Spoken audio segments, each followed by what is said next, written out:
Hello, Washington Bobcats. My name is Cecilia Caballero, and we are celebrating Hispanic Heritage Month all the way to 2015. So I thought it would be really awesome to come and read some books with my favorite school. And so there are some books out for you. By the way, all these books are already in your libraries. You can see them whenever you want for free. We have La Guitarrita Azul and the English version, My Little Guitar. We also have Lavender Little Girl, Rouge, and two other books called Gris and The Potty Quest. But today we're going to focus on Rouge. So this is today's book that we're going to read today. And it's about social emotional learning and how to deal with tough times in our life. And so it begins with a beautiful, wonderful map of France back in the medieval times.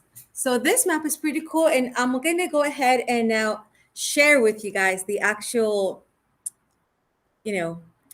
ebook. So if Miss Coca wants, you guys can have access to the ebook for 3 to 5 days, and then that way you guys can share it and share with your family, and that'll be a gift. So, okay. So here is Rouge the Enchanted Dragon by Cecilia Caballero, illustrated by Poppy Pies, Rouge Dragon Tales Book 1. Because it is part 1 of 5 books, guys. So it'll be to be continued. Alrighty.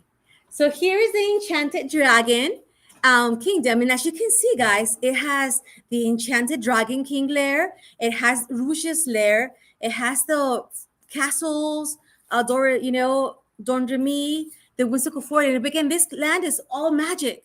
If you were to live in this land and look up in the sky, all you will see is glitter and sparkles and the most beautiful, gigantic, colorful dragons you could imagine. And you don't have to because the book's starting and you can see the rest of the pages.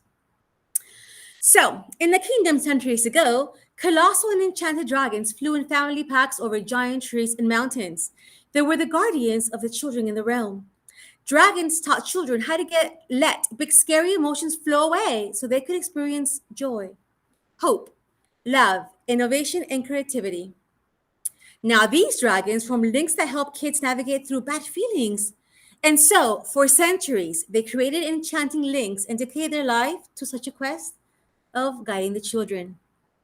One little dragon in particular, named Rouge, pronounced Rouge with SH at the end, which means French for red, came from an ancient family with the strongest magical connection in the realm.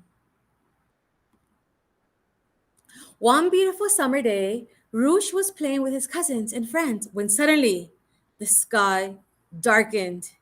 Now, Rouge was kind and super loving, and he didn't know this yet, but he was to become the most powerful dragon in the realm. Right now, he's still a baby, as you can see there. Now, the realm trembled, the sky cracked, and bits of magic and color oozed out. Everything changed, and the children's links to dragons were shattered. Now, by the way, this kind of resembles COVID, right? How you have to, suddenly the earth changes and everything's like, ah. Notice also how the magic is being absorbed from inside the little heart. So the magic is being drained. The link between dragon and child is what enables dragons to remain enchanted and protect children. Without such link, their magic weakens. The dragons fall ill, vanish, and protection from them is gone. Within just a few weeks of the crack in the sky, the magical dragon families were almost no more. The remaining dragons had but faint magic left and became sucked into the crack in the sky for that magic. Magic dragon families were near extinction.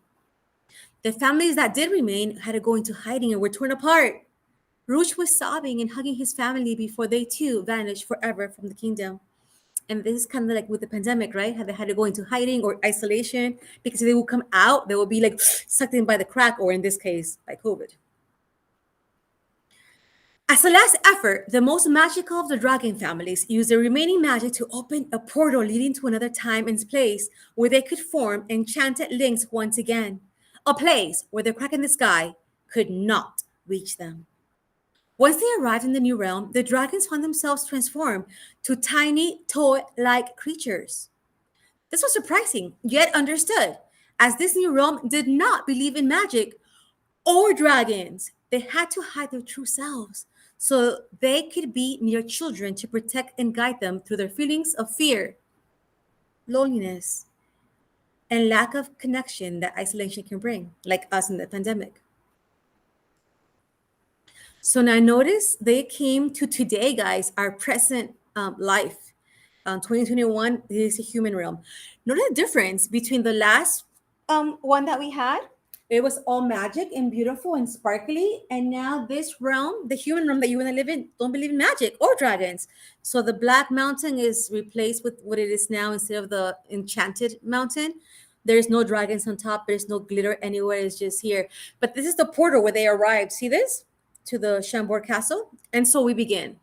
Present time, the human realm. Chambord Castle in France.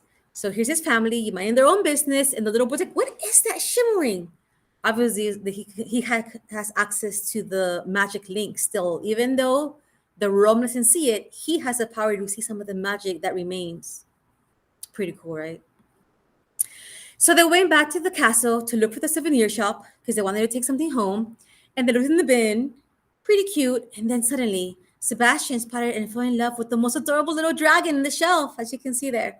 Now, this dragon was Rouge, who was waiting for a protector or to be a protector of a child. Again, once he saw this family, he felt a tiny spark of magic ignite within him. He knew these children and him were meant for each other. Other dragon family members had left to be with other children. All that remained was the little dragon and his mother. Yeah, see? So cute. Mama Dragon hugged and kissed her baby dragon for the last time as she said, go, be with those children, protect them. We will always be in each other's heart. Until we meet again, my love, farewell. Silver tears rolled from Mama and baby dragon as they felt their hearts breaking. The time had come to separate, and it was painful. Baby Rouge had an enormous knot in his throat as he whispered, Mama, my darling Mama, I love you so much. He didn't really want to go.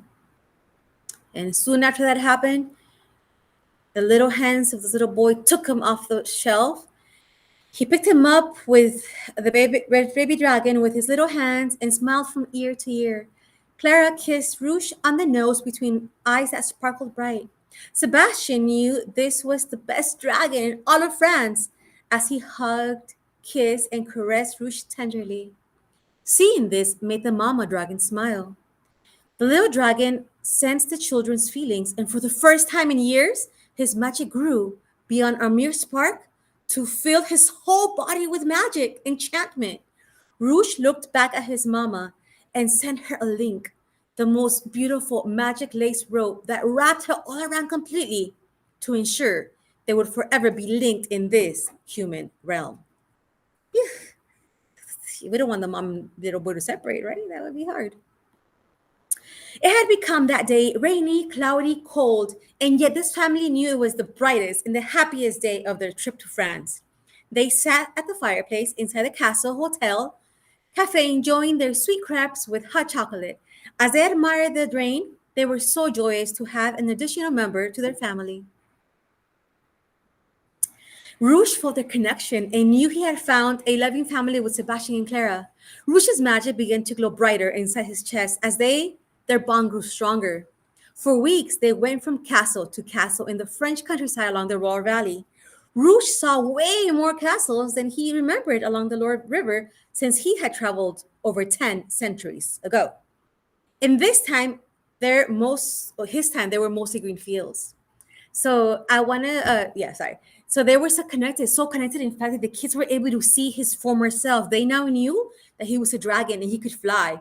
And the dragon was able to connect with him, the kids, mostly the little boy, and see how he struggled, and the fear that he had. And together they were able to connect fully.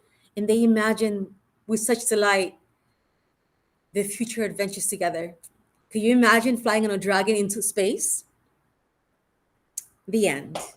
Actually, to be continued, because this is part 1 of book 2, 3, 4, and 5. And then afterwards, it'll go into chapter books because it's growing with the reader levels. So hope you enjoyed it, guys. So here are some of the other books. Again, they're all in the library here at Washington Elementary School. So go check them out and get them. I'm also going to give you this free recording for you guys to keep and check it with you. And all books are available on Amazon and balloonbooks.com and Barnes and Noble and local bookstores.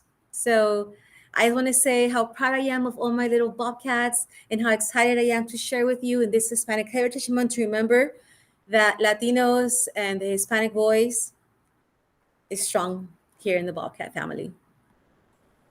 Here's the illustrator, Ms. Poppy Pies. Here's the writer. That's the author, Cecilia Caballero. Hi, guys. And over here is a picture of actual Rouge and his mama.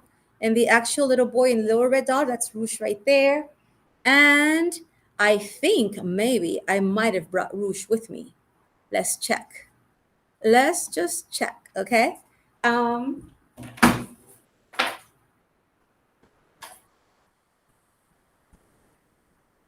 He was left behind with his mom because now they're together again. But anyway, guys, it was lovely to see you and have a wonderful rest of the Heritage Month. And if you have any questions, totally tell Miss Coca, your teachers, or email me directly at ceci@balloonbooks.com. And grow up, be amazing, and be your best selves every day. Mwah. Adios.